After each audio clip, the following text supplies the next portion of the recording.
Warning: the views and opinions expressed in this program are our own and/or those of our guests. They do not necessarily reflect the views or positions of our employers. Viewers' discretion is advised.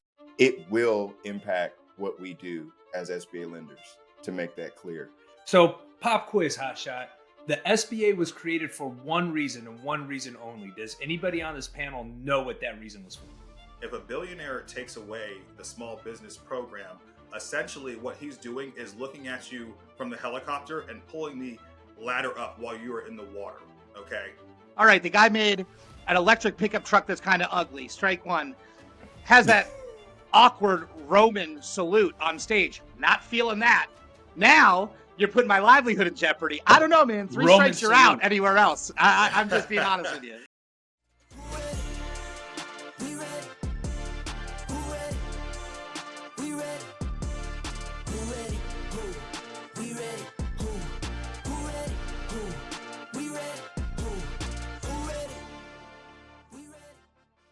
We're rolling deep to Big Al's family vacation. I can't believe it. It's going to be awesome. I'm bringing my mother-in-law, my sister-in-law, my sister, and my sister's boyfriend, who has a ponytail. Now, Al, does he have a ponytail or does he have a ponytail like Gio? I guess you're going to have to wait till you get off the airplane to find out, Ryan. Oh, man. Are you coming in on the 4th? Yeah, I'm going to come in the same times as you. Yes. That's what I'm talking about, dude. So it's, I'm coming, obviously, my wife and my 2 little ones, but I'm also bringing my 2 adult kids, too. So they're going to be coming down. Bringing the whole family, baby. Look out, Cancun! Hey everyone, welcome back to the BDO Show, a podcast for passionate BDOs wanting to level up their game with advice and stories from battle-tested BDOs. I'm your co-host Emily, and I'm here with my fellow co-hosts Alan Peterson, Chris Hackney, Sterling Birdsong, and Ryan Kroge. At the beginning of each episode, we're always going to remind you to like and subscribe, and go ahead and send your topics and suggestions over to BDO Show at artofsba.com. And don't forget to check out our whole family of shows, SBA Today, which airs live every single week on LinkedIn, as well as our flagship program, the Art of SBA Lending Podcast. Okay, BDOs, it's story time. And no, I am not talking about the time Sterling tried to finance a zoo.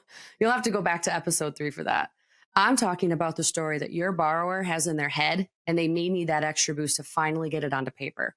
Rapid Business Plans is a known and trusted partner that can help them do just that. Whether your borrowers are working towards acquiring a business, starting one up, or expanding and making moves, within just a few short days, Rapid Business Plans will deliver powerful, fast SBA and USDA-ready business plans with projections and assumptions. If they need an export business plan for an ITL loan or a feasibility study, they have you covered there too.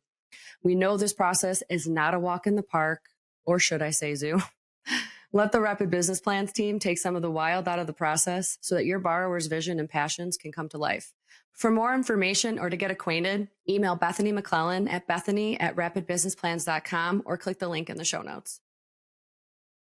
Today's episode is going to be a good one. I just know it. Okay. It's going to be a controversial one, I think, as well, but it'll be good. So we're going to talk about the effects of DOGE on the SBA lending, world. Did I say that wrong? No, I don't know how to pronounce It's it. no right or wrong way. I mean, funny. it's kind of something that they just made up. You know what I mean? It's not. Yeah, like real. It is. He It's has the been getting Department of so Government much efficiency, to be precise. so many is what we're legs talking off about. of this word Doge. He made a coin called Doge, and now he found out a way to bring it into politics too. So why don't we kick the episode off by, well, Chris, why don't you lead us? Why don't you explain to everyone what DOGE stands for? And then do you want to talk about their core mission, what their core mission is for the USA and why it impacts the SBA? Hell no, but we'll do it. DOGE, Department of Governmental, is it governmental or government efficiency? Department of Government Efficiency. Department of Government Efficiency. So essentially it's a department headed by Elon Musk where it's non-governmental folk that are coming into government and essentially attempting to reduce the national deficit and cleaning up expenses, right? So think of it as an interim CFO coming into a business, cleaning that business up. Hey, we're good now. The controversy is that one, Mr. Musk and his team is gaining access to, your personal financial information. Like, are there checks and balances? Him being an owner of several businesses that receive government contracts too. There's some conflicts there. So that's part of the controversy. The other, I guess, controversial things are the potential loss of jobs for government employees.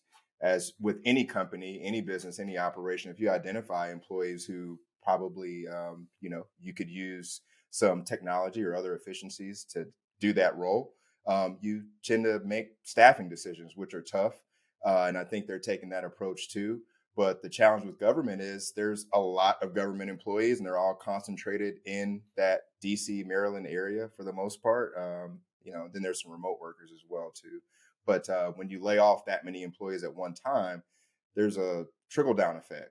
So think of the businesses that they visit, the diners, the dry cleaners that they go to, and all of a sudden you have 5,000, 10,000 people without jobs in those markets too. That impacts small businesses, which we lend to, particularly if you're a lender in that market. So that's kind of DOGE in a whole, how it impacts us as SBA lenders. They are looking into the SBA, and I've got some information that's probably too privileged to share that I just learned of, but it will impact what we do as SBA lenders, to make that clear.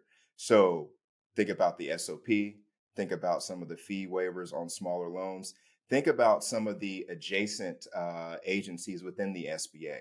So the Office of International Trade, for example, do some of these agencies disappear? Are they no longer needed? And does that impact, okay, can you still do a 90% international trade loan if there's no Office of International Trade?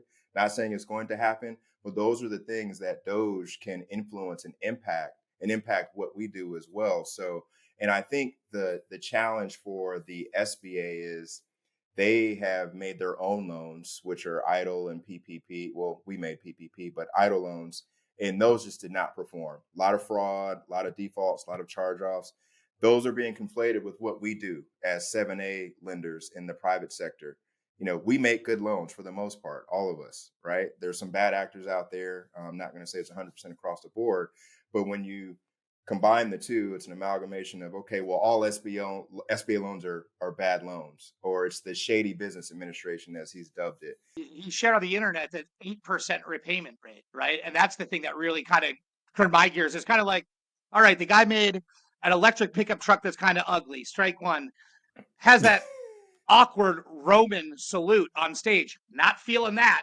Now you're putting my livelihood in jeopardy. I don't know, man. Three Roman strikes, you're salute. out anywhere else. I'm just being honest with you. That's No, a little, I mean, a little challenging. Here's the thing, guys, is like the shady business administration thing, the 8% thing that he's talking about on Twitter. I think he's making it pretty clear where he sits on what side of the fence. And so I do think it is genuinely concerning as somebody who is an SBA lender, because as Chris said, the vast majority of the loans that we make are good loans. And, whether or not you look at the EIDL loan program and the PPP loan program, and, let's admit that there probably were some issues with the program, but let's also cut the government some slack for once and say that they built a program essentially in 2 weeks to try and save the economy when COVID hit. It's very difficult to build a plane on the runway, and they did their best in a very bad situation. And they ultimately did help a lot of people. Did some people also probably get some money that they shouldn't have gotten? Yes. Did people get money and use it in inappropriate ways? Probably. But as a whole, the SBA program is the lifeblood of small business in America, especially people who are looking to exit from their small business. And make no mistake about it, if a billionaire takes away the small business program, essentially what he's doing is looking at you from the helicopter and pulling the ladder up while you are in the water. Okay. This is somebody who's already made all of their money. They don't care about whether or not me or you continue to make our livelihood.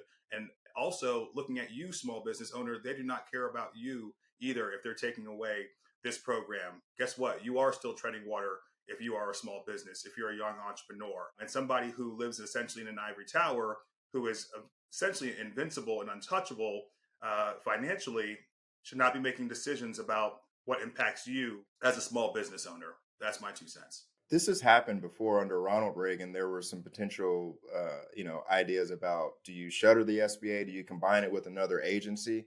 So don't think that we have permanence in SBA lending. It has been on the chopping block before, and it can be again. So pop quiz, hotshot.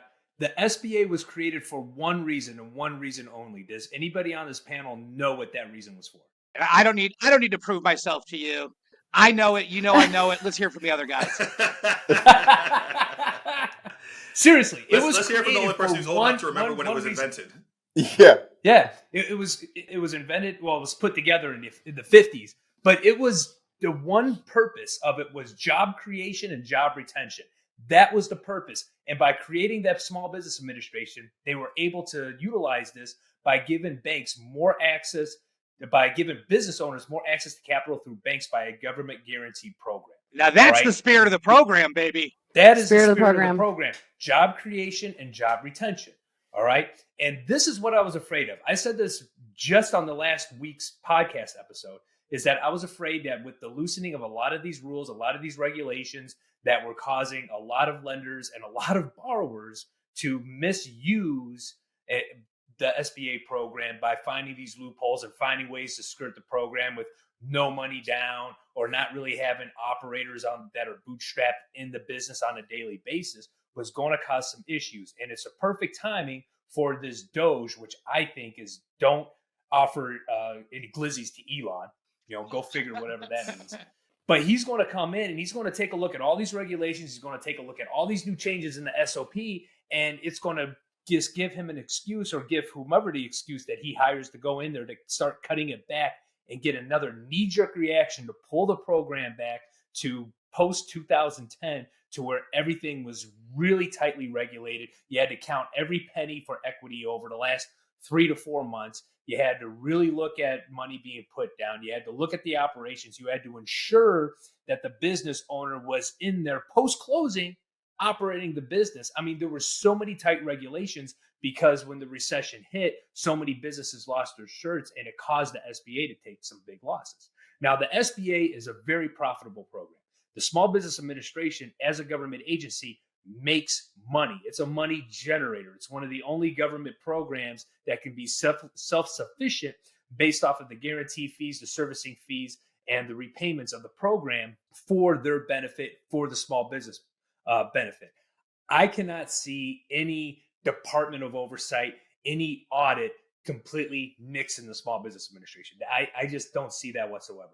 But what I can see is them pulling back the reins on it quite a bit, which will hurt small businesses because those who took advantage of the program, as Hackney said, during PPP, during EIDL, during the current administration with the loosening of the regulations and the loosening of the rules, is going to cause a knee-jerk reaction to pull it back and make it even tighter, which obviously is going to make it even more tighter and harder for businesses to obtain capital, even with a government guarantee. Well, I would love to think that they actually are going to take the time to review everything and actually go through line by line in the SOP.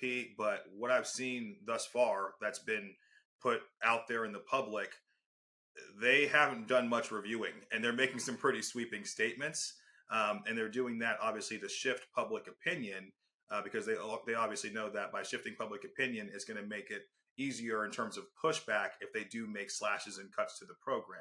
Listen, if they want to actually provide some real evidence as to some rules and regulations that they think are harming the taxpayer, I would certainly be all ears to that because I think everybody on this call is a pretty hefty taxpayer. And so I think that we are using our money appropriately. However, what I've seen thus far does not give me a huge sense of confidence. I'm all about slashing pork barrel spending. That was a buzzword that I kind of forget what it really means, but I'm against it. First of all, I want to be on the record here. Alan Peterson is against pork barrel spending. What I'm thinking though is because the program is self-sufficient with the government guarantee and we're not relying upon, tax monies. Forgive me if I'm mistaken. That's my understanding of it. Is it the possibility that they'll look at it as the 7A program specifically as an asset, as something positive where perhaps they'll say, listen, this is okay. This is safe. You know what I mean? The fact that it's running on its own, we're not relying on tax dollars, I think is a significant benefit. And to be honest, they might want to let it keep going the way it is. I haven't seen, and forgive me if you guys have seen something I haven't, please let me know. But I haven't seen anything that says that they're targeting the 7A program. What I've seen is a bunch of fake news and garbage on Twitter, but that's social media. Yeah, I would be afraid if they were to start cutting costs at the Small Business Administration. Now, there's a difference between cutting costs and making it more efficient. I would love for them to make it more efficient. I really would, because unfortunately, like most government-run agencies, it's just not that efficient. But to just go in and start cutting costs is not the right way to make a department efficient, because customers are already having issues getting a hold of people at the SBA to try to make their PPP payments, to try to get subordinations for EIDL. 4363. And yeah, exactly. Shout out to Daniel Park. There's a litany of issues that they already have right now from a customer service department. But if they can make that more efficient and make it better, I think the SBA can become a smoother organization and continue, as Al said, to keep that 7A program churning like it normally does, because it is what's keeping money on Main Street. Well, here's the thing I would point out, and why the 7A program would be in the spotlight is there's been a shift to small balance lending, which don't collect the guarantee fees, right? Which is why the program generally is zero subsidy, because as we all know, that the listeners, there's a guarantee fee financed in. Well, with the fee waivers that we've had, I think for the last 2 years, maybe 3, there's been an increase to small balance lending. So I was just pulling up the data that's public information. The total repurchases went from 700 million in 2022 to 1 billion in 2023 to 1.6 billion in 2024. That means they paid out 1.6 billion in repurchasing the guaranteed portions of the loans. There's been an increase in small dollar lending that does not collect guarantee fees. So, from what I've heard, the zero subsidy thing is not necessarily, I don't know the exact dollar amount, but it's getting close to where it might not be in that zero subsidy category that we like to wave our flag on. And that's because of the shift to small lending. Everybody and their brother's got a score and go program now.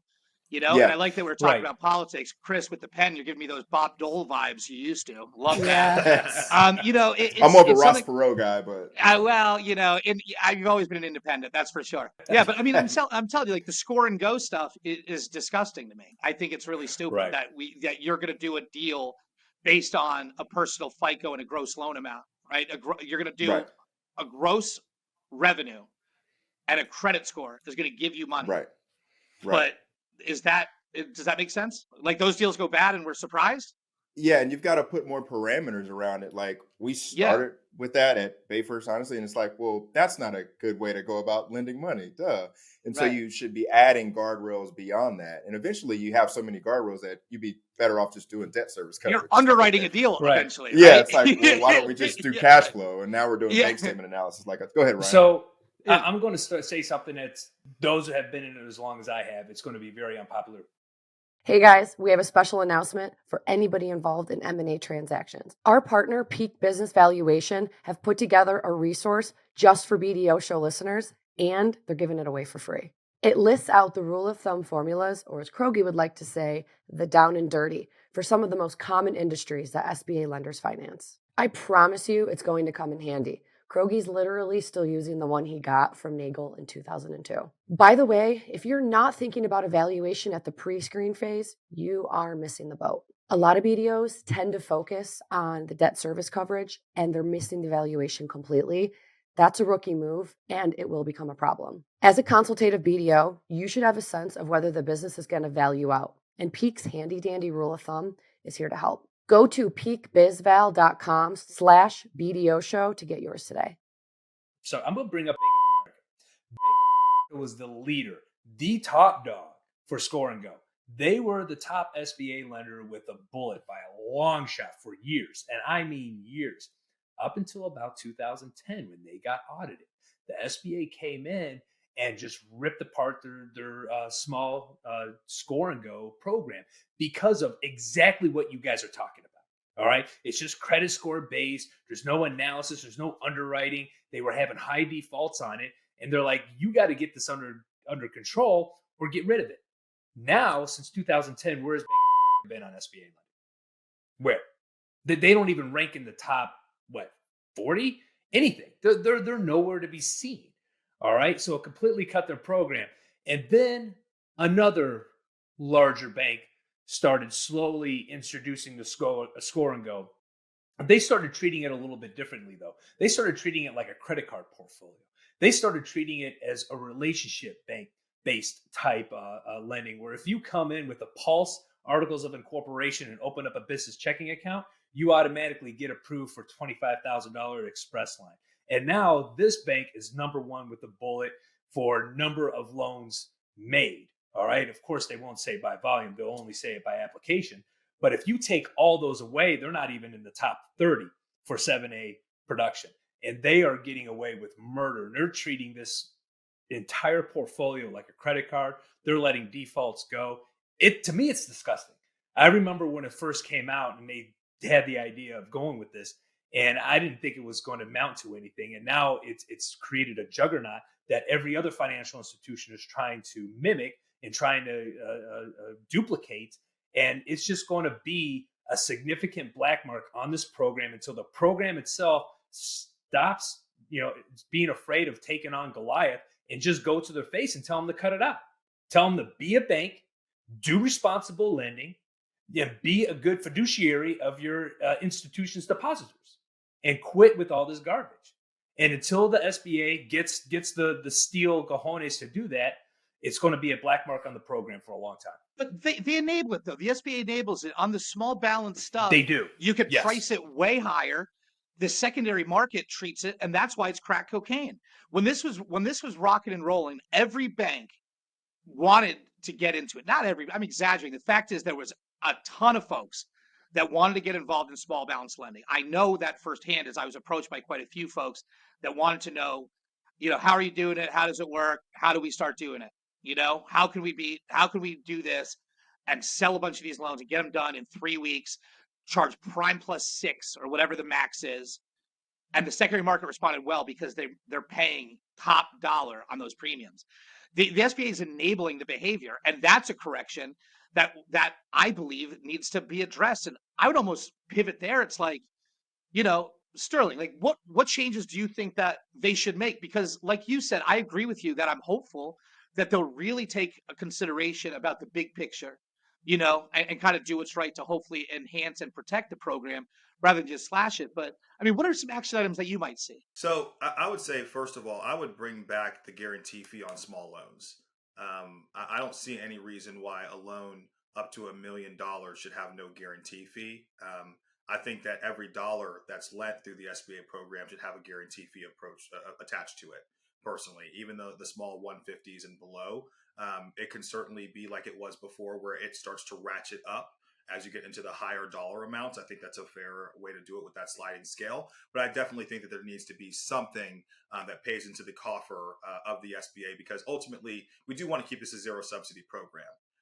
That is important, I think, to all of us. Now, some other changes that I would certainly make. I think that the 4363 issue thing needs to be straightened out. That whole thing has become a nightmare in itself, and it is 100% penalizing good people, good customers, good borrowers who had Sterling, no can you get idea into that a little what bit? they were doing. I'm sorry. Can you So outline the that? 4363 thing, this is something that's starting to pop up, and it has to do with people who got EIDL loans and PPP loans, and essentially at somewhere along the line they did something incorrect. They stubbed their toe. Maybe they missed one payment, or maybe they did not get forgiveness when they should have gotten forgiveness. Maybe there's some belief that they misappropriated some funds somewhere along the line. But essentially, the SBA is putting them on a naughty list, and they're saying, hey, you are forever barred from getting an SBA loan until essentially you come and talk to us and you give us a whole litany of items. And I mean, the litany of items that these people want, it's a lot for somebody. I actually just got like the checklist of all the stuff that they are asking for from a customer now. And I mean, this is like 20 different bullet points of items that they're requesting from this person dating back to 2020. I mean, 1040 tax returns and all types of different stuff, bank statements, you name it. So this is legitimately holding up people from getting deals closed, because most people don't even know that they've actually done something incorrect until they go to get another SBA loan. It's not like they're being proactively reached out to by the SBA and saying, hey, we think you may have done something incorrect here a couple of years ago. Why don't you go ahead and address this? No, they're waiting until they're essentially getting their authorization pulled which means that you're on the back half of your process with an SBA lender. You're approved. You've got a commitment letter. You've got everything is looking good. There's light at the end of the tunnel. Keep going. Money is out the door. It's right. going hard money. And then you're finding out that you have a 4363 issue, and who knows how long it's going to actually take you to get it cleared. Who knows if they actually will get it cleared. I'd be curious to know from you guys, have you had luck getting 4363 issues cleared thus far? No. I've had one going on for about 6 months now, and just they just walked away. Think about it, they got 6 they walked away from it. They walked away from the deal. And and I don't. And this is 6 months. So that deal. I had a deal that got lost to it too. Yeah, same here. Yeah. And the real tragedy of it isn't even that it just took 6 months. The real tragedy is that as of now, that person's barred from the program forever, and most likely there's somebody who really didn't do anything wrong. Okay. I really haven't seen one of these issues yet where something looked egregious to me. Now, of course, that's anecdotal. I don't get to see every 4363 issue that's out there. And I'm sure there are some bad actors. There's always bad players out there. As I mentioned before, there were people who probably got money through EIDL and through PPP who should not have gotten money, who 100% misappropriated the funds and went and bought a Ferrari. But that is not the majority of people. Okay, that's the needle in the haystack. It is not. It's the exception to the rule. It truly is. Most people who got lending back then were people who were really legitimately trying to save their business. And so it's unfortunate that they stubbed their toe or tripped over something at some point during that process, and now they may never be able to get SBA financing again. So that is certainly something that I would say needs to be addressed. Number 2. Number 3, I think that what needs to be addressed is the actual size of the SBA program in terms of the dollar amount that we're able to lend. So the maximum amount you can lend right now through the 7A program is $5 million. I think that needs to be increased to $10 million. Just to keep up with where inflation's gone over the last 10 years, I think it's appropriate for it to be increased. I mean, even 7.5 would be nice, but really, I think 10 would be appropriate. Because that's just the way that the dollar has trended during that time, and especially since COVID, with the spike of inflation that we had. Many of these quote unquote small businesses that would have cost $5 million in 2015, a lot of them now cost 9 or 10, and it's the same business. It's just times have certainly changed, and there's still a lack of a true player in that space from that 5 to 10 million. Gross value of a business, the enterprise value of a business. There's no one who's really playing in that space before you get into the private equity world. So I think that there still needs to be a solution out there for what I still consider to be small businesses. So those are 3 that immediately come to mind for me. Look at the amount of banks right now that are doing pari passu, right? And for those of you who don't know what that is, you take the SBA max up to $5 million, and then you do a conventional loan to whatever desired amount you want, whether it's 6, 7, or 8 million. So you've got a 5 million SBA, a 3 million conventional, but pari passu, which is French for at the same time, they share their lien position, right? So banks are doing those loans. They're already going above and beyond the 5 million. And plus the SBA also has a rule that per transaction, you're maxed at 5 million, but if it's in a different industry, NAICS code, you can your aggregate can reset. I kind of like that, but I'm with you, Sterling. They got to increase this max, because I remember when they increased it from 2 million to 5. You would have thought that the floodgates. You would have thought that the whole world was changing.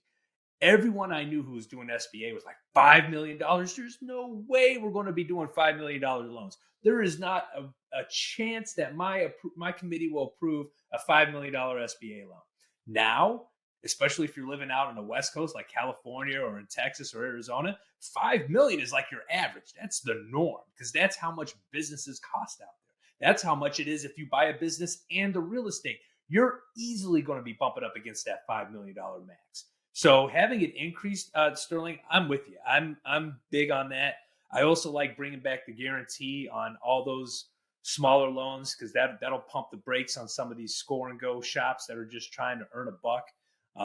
Because I don't think the consumer is going to want to take right now. It's easy for them to take free money because, like I said, some of the big banks are treating it like a credit card. But once you throw a couple $1,000s on a guarantee fee that they got to pay, they might change their mind on that. So I'm with you on that. The loans are still guaranteed, so why is there no fee? I just want to take a quick moment.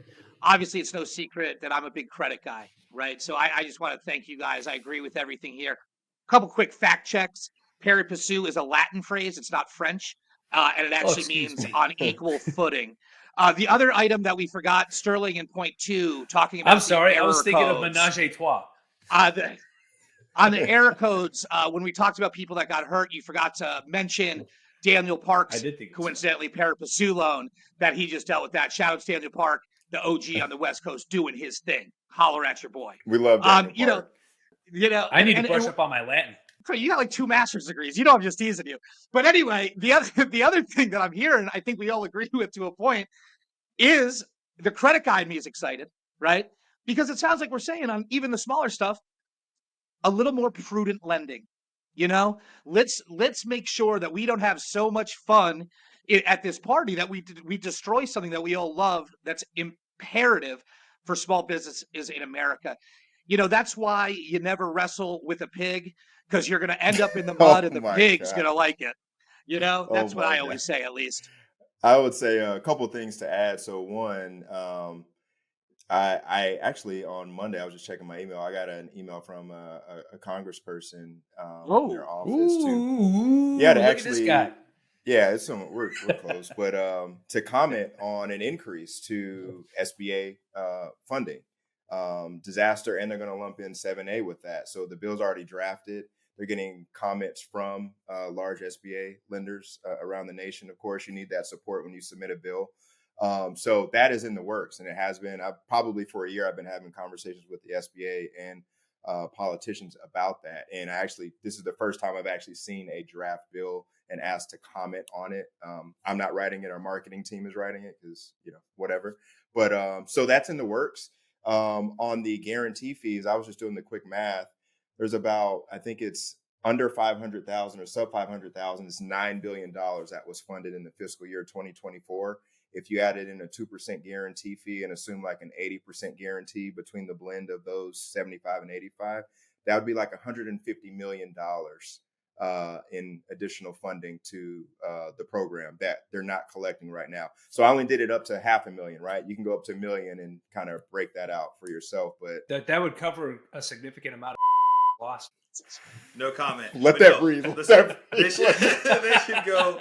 They should 100%. Wow, we were doing wow. Oh, my mic was on. I didn't know my mic was on. I thought I turned it off. We were walking on the tightrope, Brian. We were walking on the tightrope here. We thought we were doing great. No. Oh, no. It's 2025. We're supposed to be abrasive. We're supposed to be controversial, Al. What happened to controversial Al? Let's go, baby. Right. Come on. You're right. Oh, my God. That's awesome. Podcast of the year. Let's go. Guys got Kazangas on him. Gosh, he's the king. Kazangas. But it's a great point, Chris, is that, listen, it wasn't that long ago that there was a guarantee fee on these smaller balance loans. And I didn't hear anybody complaining. It's not a deterrent to business. Just to be clear, for a small balance lender we've been doing it for a long time, back 2017. SBA borrowers it's not a deterrent for business because their other option is an MCA at 30% or factoring, right? So, I mean, a 2% guarantee fee on a $100,000 loan ain't so bad. All right, here's a crazy one I'm going to throw out at you guys, and I'm not saying that I'm in support of this. I'm just trying to gauge the room here. But if we're talking about efficiency and potentially, what efficiency means is that you're eliminating people potentially, right? What if the SBA said, hey, we are no longer going to have the GP process at all, and everything that's done now must be done internally as a PLP lender, and so essentially everything's on you. Do not check in with us. Do not send anything, GP. This process no longer exists. Either you're a PLP lender or you are not an SBA lender at all.